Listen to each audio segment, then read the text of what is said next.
পাপা তাড়াতাড়ি করো, না হলে আমার বন্ধু একা একা স্কুলে চলে যাবে। এই তো বেটা হয়ে গেছে, তাড়াতাড়ি যাও। ঠিক আছে পাপা, আমি যাচ্ছি। এই যে বেটা দাঁড়াও, ছাতাটা রেখে দাও, বাইরে হয়তো বা বৃষ্টি পড়তে পারে। আরে ভাইয়া দাঁড়াও, আমাকেও একটু গাড়িতে নাও, সামনে স্কুলে নামাই দিও। ঠিক আছে তুমি বসো, নামাই দেবো। আরে কোথায় বসবে, ওর পাতে কত কাদা লাগিয়ে আছে। ভাইয়া আমার জুতা নেই, এই জন্য বৃষ্টির কারণে কাদা লেগেছে। যা প্রথমে তোর বাপকে গিয়ে বল জুতা কিনে দিতে, এরপর আমার বেটার গাড়িতে চড়বি। ঠিক আছে আন্টি, আর তুই এখন যা স্কুল। ঠিক আছে মাম্মা। পাপ্পা আমাকে একজোড়া জুতো কিনে দাও। আর হ্যাঁ, আমাদের ঘর মাটির কেন? আরে বেটা এখানে বৃষ্টির কারণে এখানে অনেক কাদা হয়। ভাইয়া আমাকে স্কুল নিয়ে যায় নাই, আমার পায়ে জুতা ছিল না, কাদা ভরে ছিল এই জন্য। ও আচ্ছা ঠিক আছে বেটি, তোমাকে আমি জুতা কিনে দেবো আর তোমার পায়ে কাদা ভরবে না। তার আগে আল্লাহর এই সুন্দর নামটি থেকে যারা লাইক সাবস্ক্রাইব করবে, হে আল্লাহ তুমি তাদেরকে হজ করা তৌফিক দান করে দিও। আরে বেটি এখন তোমাকে জুতা কিনে দিয়েছি, তুমি এখন স্কুল যেতে পারবে।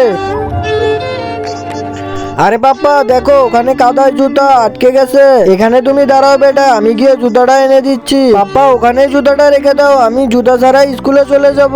আরে বেটা এখন থেকে আমি তোমাকে স্কুলে রেখে আসবো।